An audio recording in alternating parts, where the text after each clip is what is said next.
Hi, this is Elizabeth, one of the co-hosts of Beauties and Headcanons. Thanks for listening to the following broadcast on Public House Media.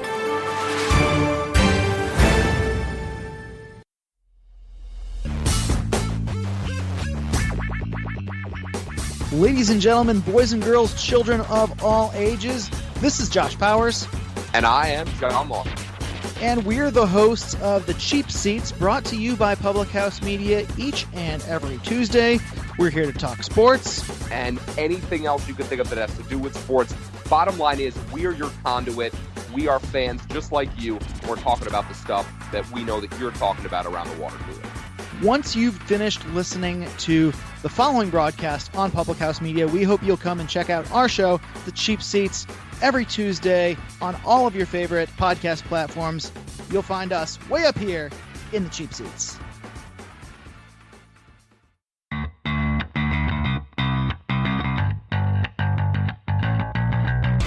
History is happening in High Point as professional baseball has come to Furniture City.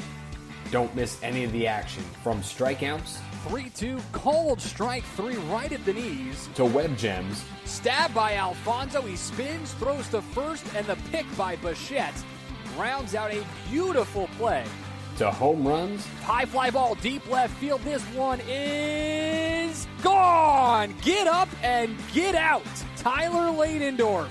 And of course, every rockin' victory. The pitch, swing, strikeout, the Rockers win! The first win in Rockers history here at home. Interviews, recaps, and insights from across the Atlantic League. It's all fresh off the Rockers. Happy Monday and welcome to today's edition of Off the Rockers podcast. I'm Kendrick Fruits. Kevin McMahon will join me shortly. And Happy Monday is not normally a phrase you hear, but when your baseball team is as hot as the High Point Rockers, I think we can make an exception. Let's take a look back at the week that was to start with. So last Monday, the Rockers take on the Southern Maryland Blue Crabs, the first of a 4-game series. And unfortunately for the Rockers, Daryl Thompson, the Southern Maryland starter, was on fire, went the distance, and the Rockers couldn't do anything with him. He went 8 innings. Latos went the last one, and the Blue Crabs win it 4-1. But things change, 4-0. Things change on Tuesday, though. Michael Bowden steps in, and he performs the role of stopper, of ace, whatever you want to call it. Bowden, 6 2/3, strikes out 12, setting a High Point Rockers record. Fantastic outing for Michael Bowden. Rockers get things going on a 2-run double by Richie Shaffer in that ball game, and would tack on a couple solo home runs later, courtesy of Michael Russell and via Sergi Rosa. And the Rockers snapped that 3-game skid, and they had dropped 6 of their last 7, so a big pickup there with the win on Tuesday. They turn around real quick on Wednesday. They have that morning game against the Blue Crabs, and this one was wild. Rockers get on the board early with a home run by Steven Cardullo, his 15th of the year, but teams start trading runs back and forth as Lucas Irvine takes the mound and was solid but not spectacular for the Rockers, but did just enough to keep them in it.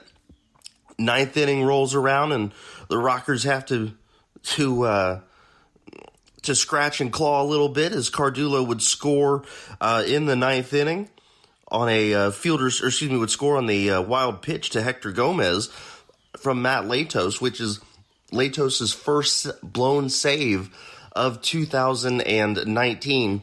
Fast forward to the 10th inning, bases loaded, 1 out, and Schroeder hits this one on the ground. Alfonso hits it on the ground to shortstop, and the pickup on the throw goes home, and the catcher dropped the ball, allowing the winning run to score. That was Hector Gomez, and the Rockers win in extra innings. A really dramatic game there, a final score of 6-5. 4 Blue Crab errors contribute to the Rockers picking up the win. But again, you take them any way you can get them, and the bullpen did its job, keeping High Point in the game, and they win their 2nd in a row. That takes us to Thursday night, and I think Dominic DeMasi has the unheralded performance of the week from the Rockers starting pitchers. Reason I say that, it was evident from the beginning that he did not have his best stuff, but he did a really nice job minimizing the damage, just giving up the one run in 6 innings of work, and that was the double by Edwin Garcia, scored Kent Blackstone for the Blue Crabs in the 3rd inning. Rockers, though, would respond in the 3rd inning as well. A sacrifice fly from Hector Gomez, and then Giovanni Alfonso scoring on a pass ball. The Rockers take the lead, and they don't look back. They tack on 2 more in the 5th. Steven Cardullo ties Richie Shaffer with his 16th home run of the year from the leadoff spot, and his 2nd of the series. Rockers jump out 4-2 and 4-1 rather, and they end up holding that lead, which would become the final score. Big moment of this game, though. I think the one that we need to make sure that we talk about is the 7th inning, where 2 runners are on board, and Dean Green steps up in a tough situation. They take out Damasi. They go to Chase Hutchinson, going for that lefty-lefty matchup, and all of a sudden, the tying runs at the plate, and a guy named Dean Green, who's a super dangerous hitter, but Hutchinson comes in and gets the big strikeout. Obviously, some controversy in the 9th inning is Dean Green was not happy with the strike 3 call that ended his game, but the Rockers survive both the Blue Crabs and the Elements as they win in a downpour with final score of 4-1. So obviously, you're feeling good going into the weekend series against the Long Island Ducks. Again, this is the best team in the Atlantic League in the Long Island Ducks. So the Rockers, what do? Well, they go in there and they win the series. And I tell you what, the first 2 games of this series, absolutely phenomenal. You look at the first game, Joe Van Meter comes back after missing a start and goes 6 innings, just gives up 1 run. Rockers win that one 5-3. Kind of felt like a statement win a little bit. And you look back at it, and they rolled around and did the exact same thing the next day. On Saturday, Edwin Carl makes his return to the Rockers, and a solid outing for him. Went 5 innings, gave up just the 1 run. And the Rockers down early in the game. It was 1-0, and then Hector Gomez, a triple, ties the game up. Steven Cardullo, 8th inning. I tell you what, this guy's absolutely on fire. His 3rd home run of the week gives the Rockers a 3-1 lead. The Ducks would come back off of the Rockers bullpen and tie it up in the 8th inning, in the bottom of the 8th, and we would head to extra innings again for High Point. In the 10th inning, Steven Cardullo, who else, sacrifice fly, and the Rockers win it by a score of 4-3. So they just take 3 out of 4 against the Blue Crabs. They've won the series against the Long Island Ducks. The Rockers, as of Sunday morning, this is not counting Sunday's games, are in first place in the Liberty Division by 1 game over the Long Island Ducks. So whatever happened on Sunday night, at worst, the Rockers are tied for first place as we head into the off day on Monday. So they've had a fantastic week. Things have looked really good. They're looking up for them. And obviously it helps pad the wild card should they run into some trouble down the stretch. But obviously this is a team that we're talking about the fact they really need to get hot. It took them a little while. They've finally gotten there. Again, winning, 5 in a row now is, again, their season long is 7, but 5 in a row heading into Sunday's finale. It's a team that's firing in all cylinders. The offense has finally started to come around a little bit, and, the pitching has just been as dominant, as impressive as it has been all year. The Rockers have 6 games at home coming up this week, starting with the 3-game series against the Sugar Land Skeeters and the York Revolution after that. So, again, 6 more games that will continue to have that playoff feel. You just cannot let up because each of these teams are fighting for something. Sugar Land obviously already in the playoffs, but they're making sure that they're still fine-tuned and ready to go. The Revolution as well, they have been on a hot streak of their own. I think they've won something like 7 in a row heading into today. So big games for the Rockers as we look ahead. We just looked back a little bit of the week that was, and, we talk a lot about Steven Cardullo and the fact that he was the main guy this week offensively. Again, the 3 home runs, and if you had to give a player of the week, I think he gets that award. I want to give a quick shout out to our newest High Point Rocker, Jared Mitchell. on the Friday night game against the Long Island Ducks. He has a big run-scoring double as one of his first hits as a member of the High Point Rockers. They pick him up. He played most of this season with the Sugarland Skeeters, but he comes in and picks up some hits both Friday and Saturday night, and he's starting to fit right in. He's coming around here and being a productive member of this Rockers lineup. So, again, we're really excited to have Jared Mitchell patrolling our outfield. But, again, Stephen Cardullo, a guy who I would vote for as player of the week, but the guy that got everything started on Tuesday night that helped the Rockers start this turnaround was Richie Shaffer, a 2-run double in the first inning. And I feel like that was the turning point of the week where they said, hey, we're going to score early in this game and we're going to keep the momentum going. This is a guy who up until yesterday was the team leader in home runs with 16. Cardullo passed him with his 17th. But Richie Shaffer, a guy who absolutely is a big-time producer in this lineup. We had a chance to sit down with him a couple of days ago and really excited to have him on as the guest of the Off the Rockers podcast here this week. And we had a lot of fun with him. He's a really great guy to talk to. Talked a little bit about the fact that they scored early and often at the beginning of that Southern Maryland series, and got to learn a little bit about Richie Shaffer as well, a guy who played high school ball in High Point and had some connections with a former High Point Rocker, Brett Austin. Had a little fun there. So without further ado, Kevin McMahon, James Jackson, and myself sat down with Rockers first baseman, outfielder, and slugger, Richie Shaffer. Kevin McMahon, Kendrick Fruits, and James Jackson here with you. We have Richie Shaffer with us, joining us on the podcast this week. And Richie, let's just start with the start to your second half and the end of the first half. You're on a real hot streak right now. Baseball is weird, so some days you're hot, some days you're not, but you've been able to keep a pretty even product so far. What's your approach to the plate? Yeah, obviously things have been going well here for a little bit. I think it was just getting comfortable early in the season. I've always been a little bit of a slow starter everywhere I've always been. So just kind of getting in a rhythm a little bit and just trying to make sure I'm focusing more on the pitcher than my own mechanics and stuff. I have a bad habit of getting in my own head and overthinking things. So that's been my main approach, is just get out of my own head, focus on the pitch coming in, and try to do some damage. If you look around the Atlantic League, it'll be pretty hard-pressed to find a combination better than you and Quincy Lattimore, with you guys flip-flopping. Sometimes you're first, the way you guys are lined up in the lineup.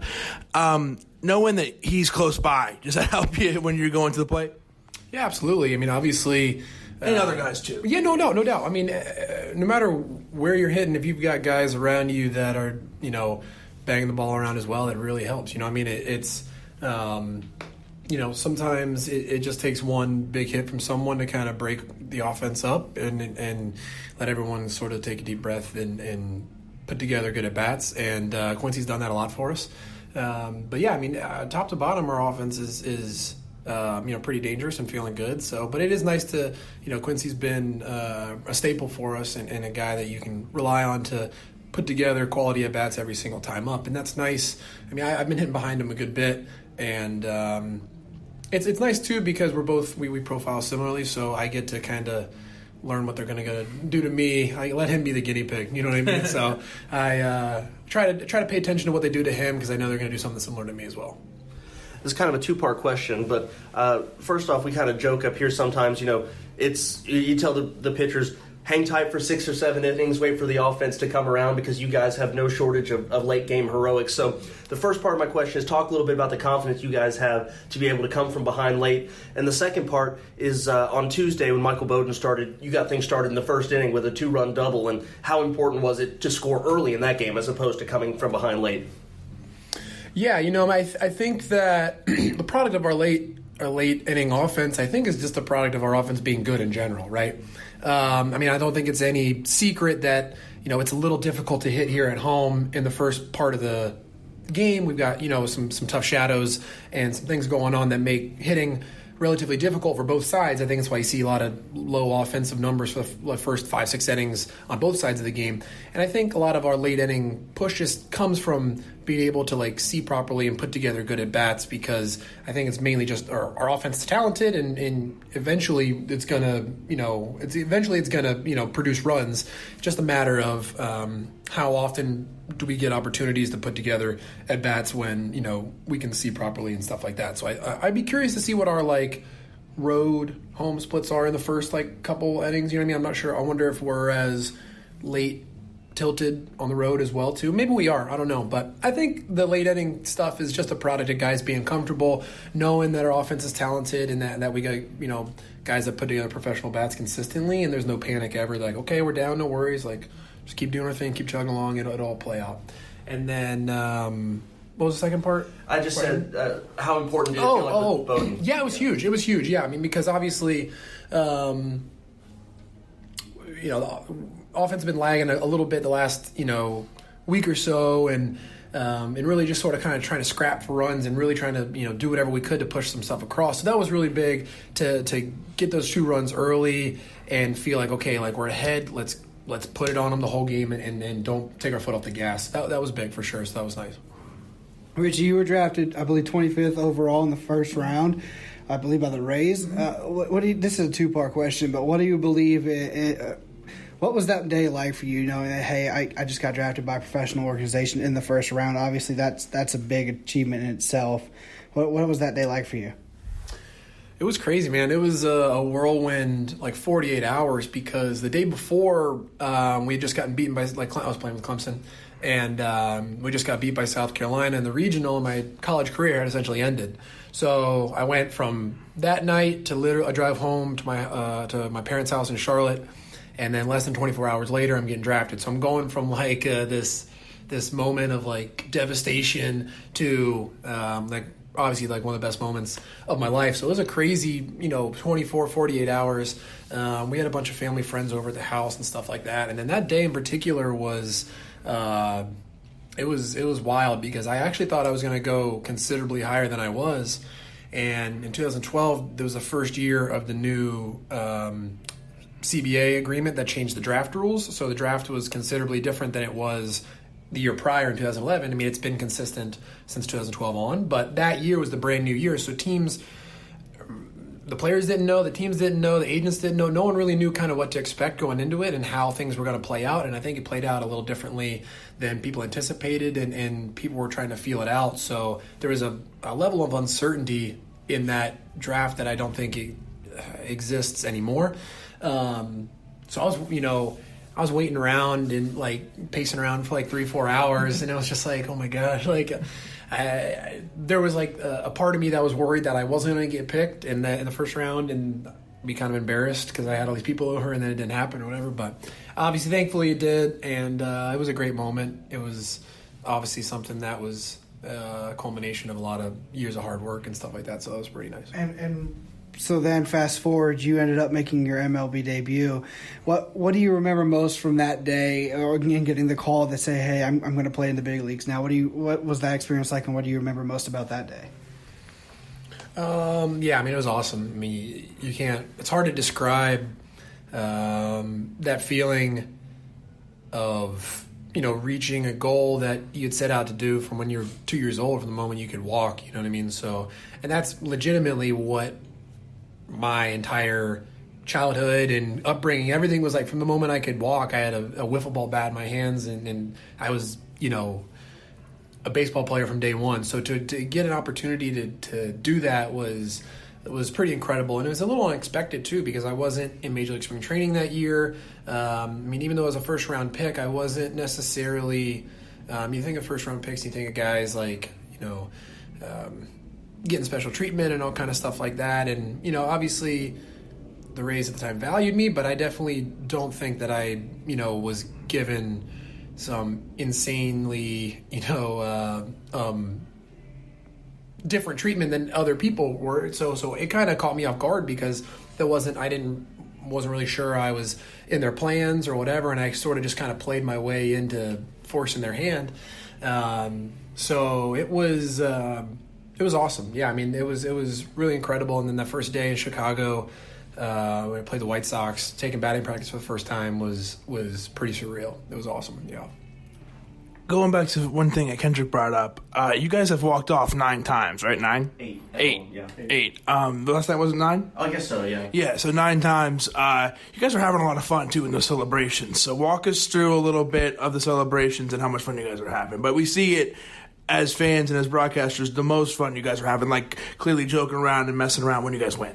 In a walk-off fashion, too. Yeah, I mean, there's nothing better than a walk-off. You know what I mean? Whether it's a hit or a home run or last night with a crazy play like that, you know what I mean? It doesn't really matter how it happens, but a walk-off is always really fun. And so now it's progressed to dumping every cooler that we have on whoever it is that got the hit or the or made the play or did whatever. So you got the guys from the dugout chasing the cooler, you got the bullpen guys chasing with the cooler, and so yeah, I mean, it's obviously just a moment where guys are really excited and amped up, and you know, I think that's a pretty cool representation of our team. Is just, you know, guys enjoy winning, guys enjoy playing to win, and playing to go out there and try to compete every single day. So I think that's those excited celebrations sort of kind of sum us up for sure.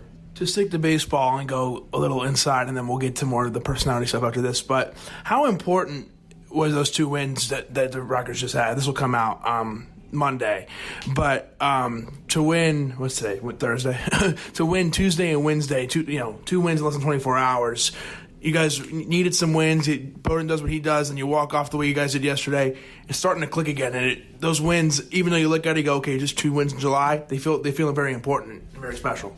Yeah, no doubt. I think anytime that you're not feeling like you're you know, I mean, we've had streaks where we've been lights out and we've just been kicking everyone's butt, and there's times where we've, you know, scuffled here and there. That's just the nature of baseball. It's an up and down season. Everyone goes through those things. But I think the best teams have the ability to pull out wins where it doesn't look like they have any opportunity to win that game, right? I think that's the sign of a good team. I think that's the sign of like a well-run team and a team who kind of trusts each other, believes in each other, and is cohesive and works well together. So I think those two wins were really big right there, right? Because you can easily let those 2 slip, and now you've lost, 6, 7, 8, 9, 10. You know what I mean? Like, so trying to, stop the damage a little bit is huge, and get some of those wins in there, because having a short memory is huge, and if you can only remember the last 2 games you're winning, then that's fine. You know what I mean?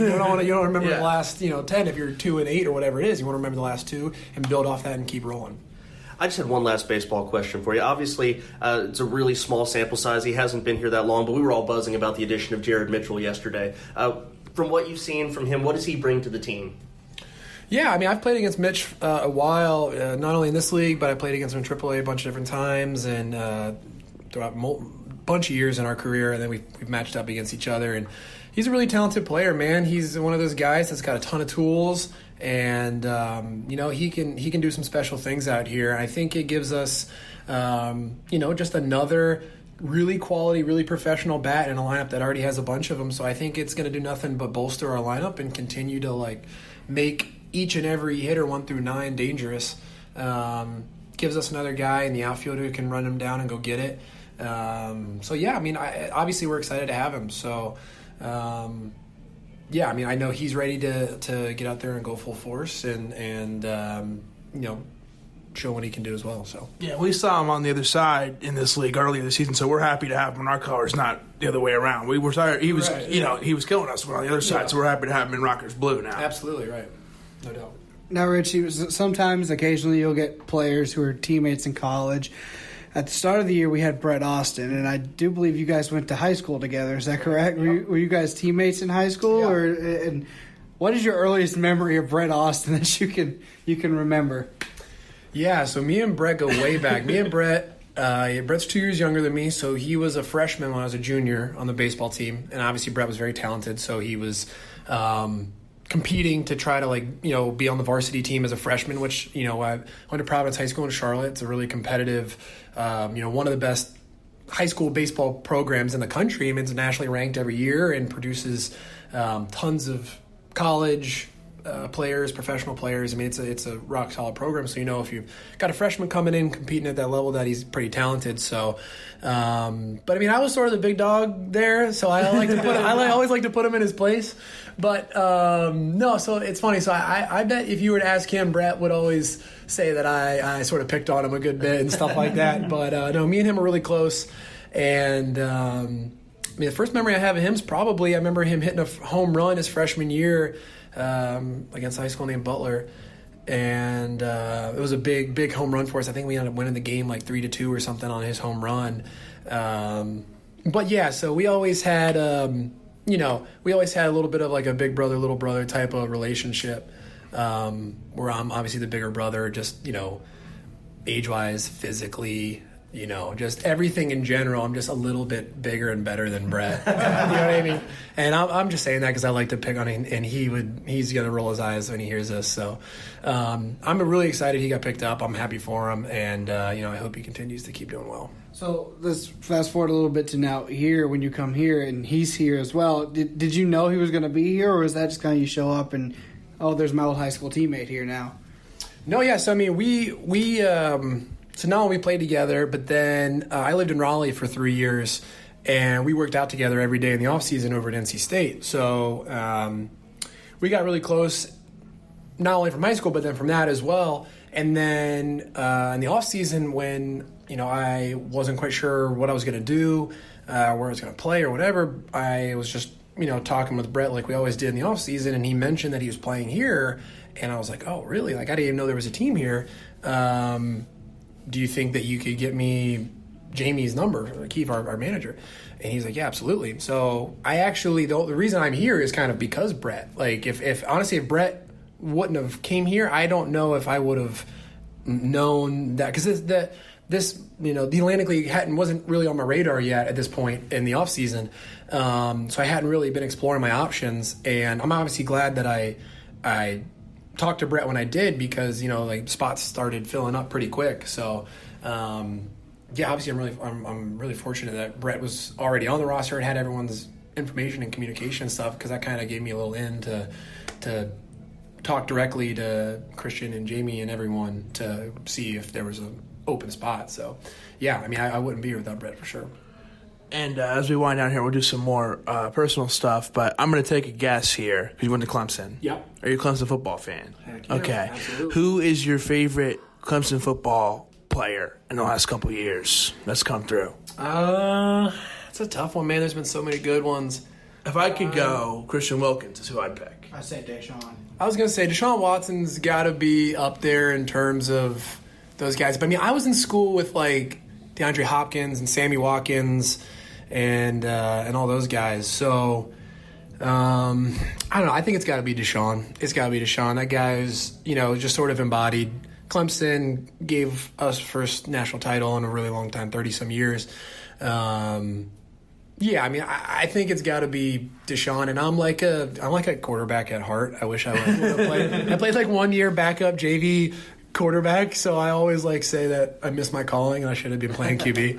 But the good news is I never actually played, so I can always say I would have been good. I didn't actually I didn't have to go do it. You know what I mean? There's no proof either way. Yeah, right. I'm like, no, I'm great. I would have been an awesome quarterback. So I think it's got to be Deshaun, man. I think that he's just I think he cemented himself as sort of like a Clemson legend forever after, beating Alabama and winning the national championship and everything. But I mean, obviously the new guy, Trevor Lawrence, the quarterback now, I mean, he's unbelievable. So, I mean, he could shatter pretty much every record there is. So, who knows? Tremendous. Maybe, yeah. Oh, great flow. So, yeah. Well, as an Oakland Raider fan, Hunter Renfrow is my favorite. But I want to share with you this Clemson story. I went there a couple of years ago for an App State Clemson game. I went to App, and of course we had no expectation of winning the game. And by halftime it was 31-0, and we were ready to go. But we had left early. The Clemson student body, I think, is the nicest student body to visiting fans I think I've ever seen. They were all, saying, "Hey, have a safe trip back to Boone. Thanks for coming out." Like all of them, almost to a person on our way out, and. It's just weird. I thought, it's a beautiful stadium, but I thought, hey, those are the nicest fans I think I've ever been around. Yeah, so it's funny you say that. I think that's sort of I think that's a thing that Clemson fans try to do. I know my father-in-law does that all the time, and he's Clemson graduate and everything, and he tries to make a point to like befriend away fans all the time. I'm like, what? Why are you doing that? I don't know. I think it's like a thing where like Clemson fans want to do that. They want to be known as like the nicest fans, with the exception of like South Carolina people. I think anyone who went to South Carolina, I don't think they're as courteous to them. But yeah, I don't know. I think that's a thing where it's like that Southern hospitality type of mentality where they try to and obviously we're really good now, so now it's a little easier to be nicer when you're winning by it. You know what I mean? Like a little more difficult to be nice to guys if you're walking out of your own stadium losing. So, but yeah, I mean, Clemson's just a fantastic place full of great people. So it's hard to not think something like that's going to happen. We'll do some quick rapid fire things about your likes, what you like. This is my go-to. Everyone's probably tired of me asking, but I'm curious.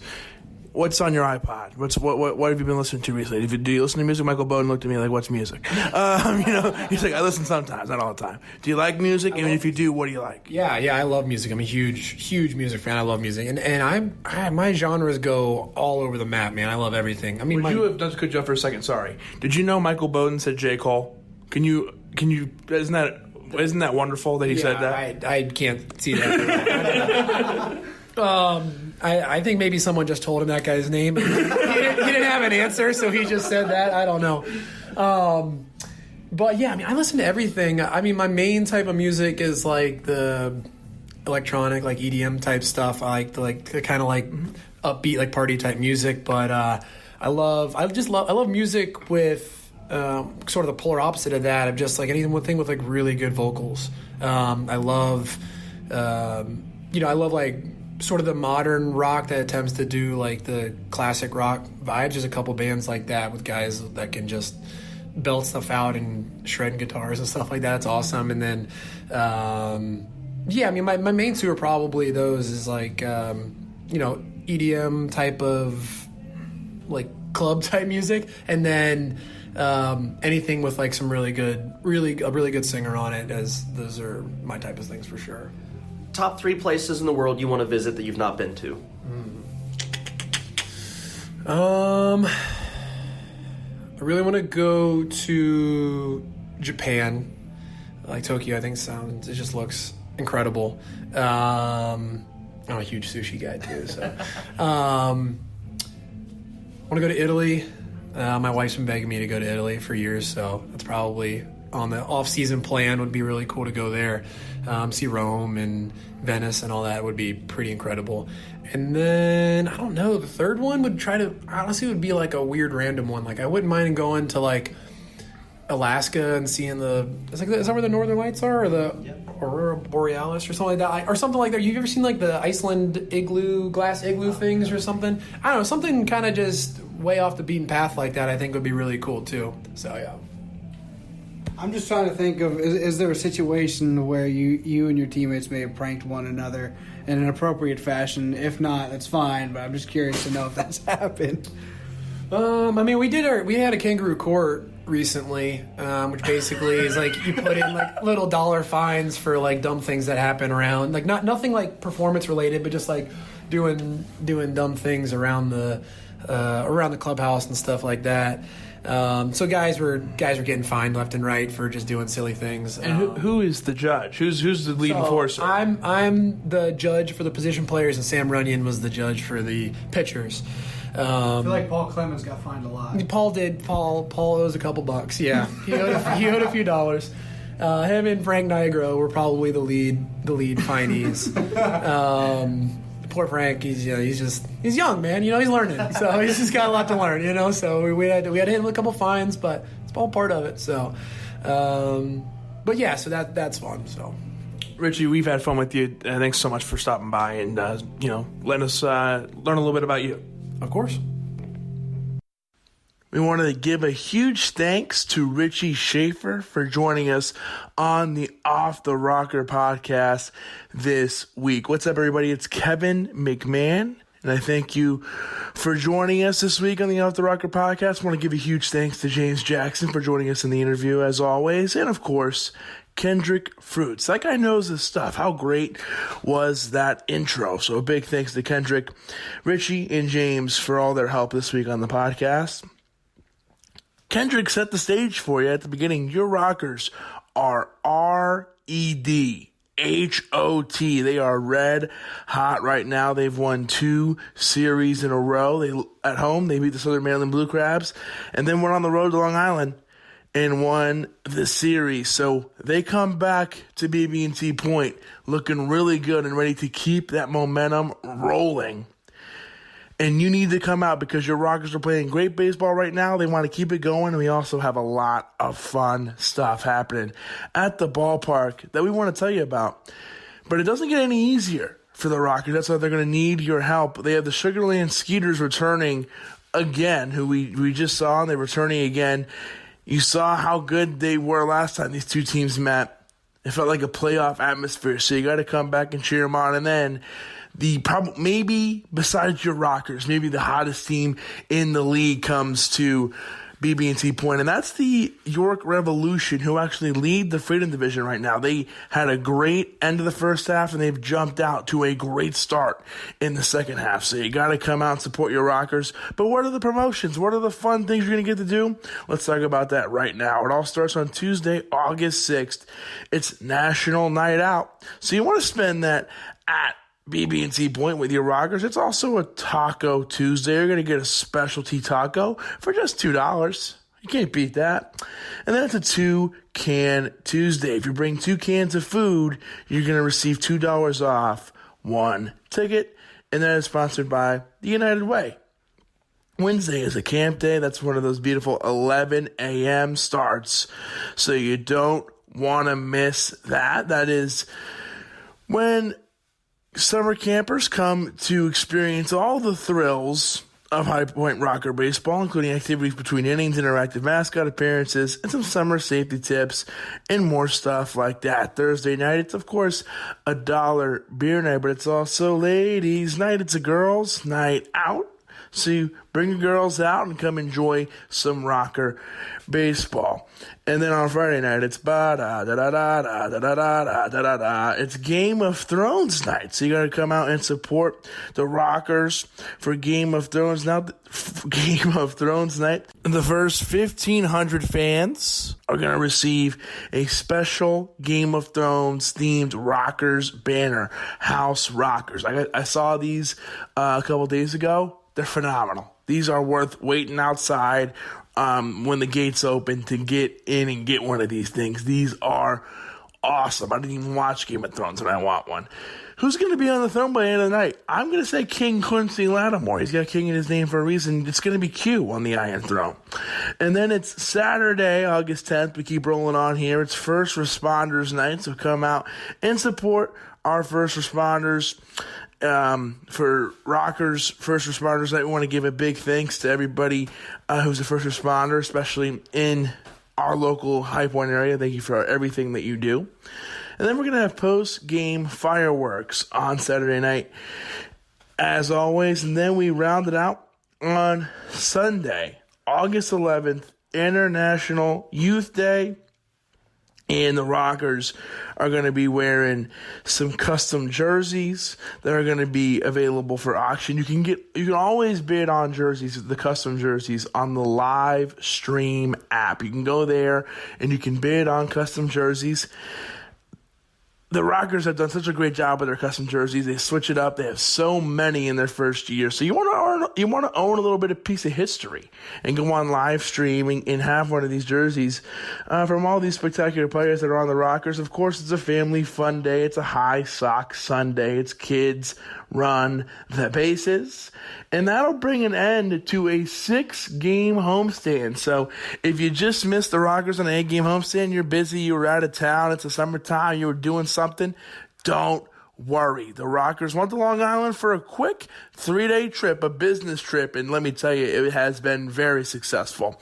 And they come back to High Point for a 6-game homestand. They want you to come out. There's a lot going on. National Night Out, Girls Night Out, fireworks, $1 beer night, Game of Thrones night.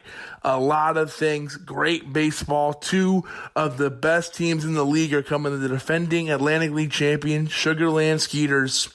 And maybe besides your Rockers, the hottest team in the league right now, the York Revolution.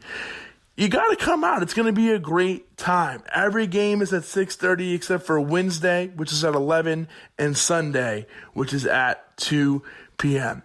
Well, folks, that's all the time we have for you this week. We hope you enjoyed Richie Shaffer. I hope you enjoyed Kendrick Fruits. I hope you enjoyed James Jackson. I hope you enjoyed what I was able to bring to the table this week. And until then, I'm afraid we must bid you adieu, goodbye, and good night. We'll see you at BB&T Point. We need your help this homestand as the Rockers try to keep this streak going and build up their wins so they can stay at the top of the wild card standings and stay at the top of the second half standings as they try to win the second half this year. So we need your help. We need you to come out and support. We'll see you soon, and we'll see you at the ballpark. Thanks.